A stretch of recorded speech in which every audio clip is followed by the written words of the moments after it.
Assalamualaikum warahmatullahi wabarakatuh. Masih bersama saya di channel Arjano Crypto. Yuhu. Hai. Woi, apa kabar kalian hari ini? Semoga kalian hari ini luar biasa karena market lagi bearish. Wow, seperti Bitcoin dan beberapa altcoin masih konsolidasi atau sideways ya, karena kita lihat di halving Bitcoin tahun 2024 tertingginya kan 2025, artinya 1 tahun setelah terjadi halving Bitcoin biasa mengalami puncak tertinggi atau kencang banget kenaikannya. Itu terjadi juga seperti di tahun 2017, tertingginya 2016, tertinggi 2017.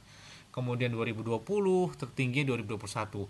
Kemudian halving Bitcoin keempat tahun 2024, tertingginya tahun kemarin 2025 ya. Yang mana Bitcoin pada saat itu tembus di angka 126 ribuan dolar. Terus kapan lagi Bang halving Bitcoin selanjutnya? Yes, di tahun 2028. Dan tahun 2026, 2027 adalah tahun sideways atau konsolidasi untuk harga Bitcoin sendiri. Jadi bisa kalian manfaatkan momen buy the dip-nya tersebut.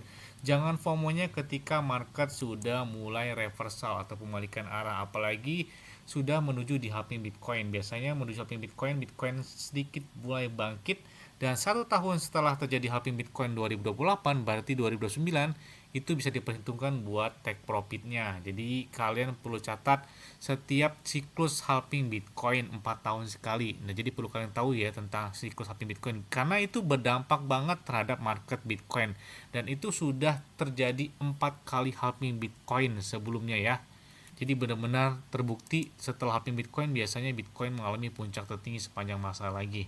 Jadi perlu kalian ingat dan catat halving Bitcoin selanjutnya. Terus ada yang tanya, Bang, kira-kira pakai exchange luar apa Bang yang enak Bang? Selain pakai exchange lokal seperti Indodex, Bittime, Toko Crypto, Pintu, Tri, Peluang, dan Ajaib Crypto, dan banyak beberapa exchange lokal yang saya gunakan dan enak banget pakainya. Saya juga pakai exchange luar seperti Bitget. Kenapa pakai Bitget Bang? Enak aja, trade-nya juga 0%. Kemudian untuk setor ataupun withdrawnya itu bisa menggunakan peer to peer, jadi nggak pakai biaya lagi ya. Dan enaknya lagi di Bitget itu nggak ada namanya gangguan tiba-tiba pemeliharaan, maintenance, dan lain sebagainya. Enak dan lancar aja. Dan nih saya kasih tip buat dapat 500 ribu rupiah dari Bitget. Bagaimana caranya? Kalian klik di deskripsi video ini, itu ada tulisannya Bitget. Nah, di situ kalian selesaikan KYC registrasi kalian dan dapatkan kotak misteri senilai 500 ribu rupiah secara otomatis ya. Jadi kalau kalian klik di deskripsi video ini, kemudian selesaikan KYC-nya dan dapatkan langsung kotak misteri senilai 500 ribu rupiah tersebut. Tidak hanya itu juga, mereka bagi-bagi iPhone 17 Pro Max dan 6.200 USDT yang bisa kalian dapatkan dari Bitget tersebut. Tapi yang kotak misteri senilai 500 ribu rupiah itu otomatis kalian dapatkan, klik di deskripsi video ini ya.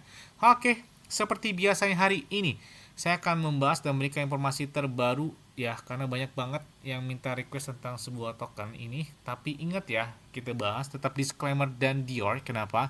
Karena modal keuangan adalah diri kalian sendiri, karena bermain aset kripto itu sangat banget beresikonya. Jadi tidak disarankan dan nggak boleh FOMO terhadap aset kripto karena sangat banget beresiko ya. Oke, kita bahas tentang Lobster. Wow, gila banget nih. Hari ini aja tren dia benar-benar bullish banget. Bahkan di atas 64%. Dan tren dia selama mereka berdiri aja itu udah kencang banget, bahkan di atas 49.000 atau 50 ribuan persen. Jadi benar-benar wow, kencang banget nih ya buat pemompaan terhadap si Lobster ini. Jadi Lobster ini udah listing juga di beberapa cek besar. Salah satunya bahkan ada di Binance. Wah, gila banget ini saya baru tahu tentang Lobster ini atau tentang meme coin ini. Ternyata dia udah ada juga di salah satu exchange terbesar di dunia, ada di Binance, bahkan ada juga di Bitget, ada juga Maxi Global, Wabi Global, Lbank, dan bahkan beberapa cek besar. Apakah dia ada ikut campur atau ikut andilnya dari si Changpeng Zhou Binance? Karena kita lihat biasanya meme coin ya itu sulit banget buat listing di Binance. Ternyata buat si Lobster itu tidak sesulit itu dan semudah itu ya bisa ada di Binance. Bayangkan. Dan makanya apakah dia ada orang dalam dari Binance ini? Apakah didukung oleh Changpeng Zhou Binance atau Richard Teng atau pendiri atau dari orang-orang Binance di balik hal tersebut? Karena kita lihat di sini ya, si Lobster juga lahir di jaringan Binance Smart Chain, artinya memang dari jaringan BNB Chain yang mana adalah dari Binance Exchange sendiri ya. Artinya tidak menutup kemungkinan ya jelas banget mereka didukung oleh Changpeng Jobain atau Richard Teng dari si Binance tersebut. Karena nggak masuk akal, ini meme coin baru, ya baru tahun 2026 mereka berdiri, tapi udah ada langsung di Binance. Bayangkan si PP aja dia butuh waktu beberapa tahun buat melistingkan di Binance, ya.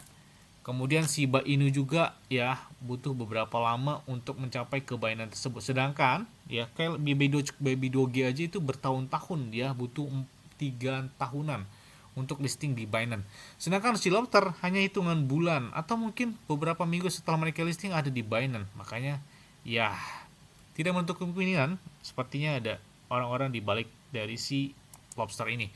Nah kemudian kalau kita lihat di X mereka sebenarnya nggak terlalu hype dari komunitas mereka, tapi meledak harganya itu benar-benar besar banget. Oke, kita follow deh, kita ikuti dari si Lobster ini. Gambarnya lucu banget ya, gambarnya nggak menarik, bahkan nggak meyakinkan sebuah meme coin yang naik lebih dari 50.000%. Hanya karakter yang terbuat dari kartun ya bernuansa lobster, tapi tidak ada hal yang signifikan gitu ya. Nggak tahu saya naiknya itu kok bisa sekencang ini, padahal kalau kita lihat di X mereka nggak ada hal yang menarik dan biasa aja gitu ya, tapi pemompanya itu benar-benar terjadi dan sangat luar biasa.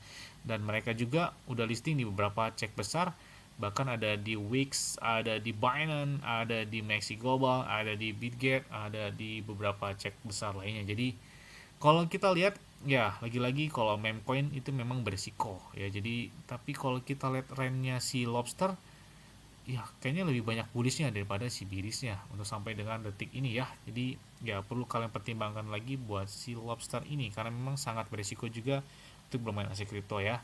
Oke, mungkin itu aja deh. Karena kita lihat di sini beberapa utilitas nggak ada. Ini hanya sekedar meme coin ya, hanya sekedar meme coin lagi hanya meme coin. Tapi penasarannya ada di Binance. Bayangkan ada di Binance. Berarti kan sudah didukung oleh beberapa orang besar dari Binance sendiri.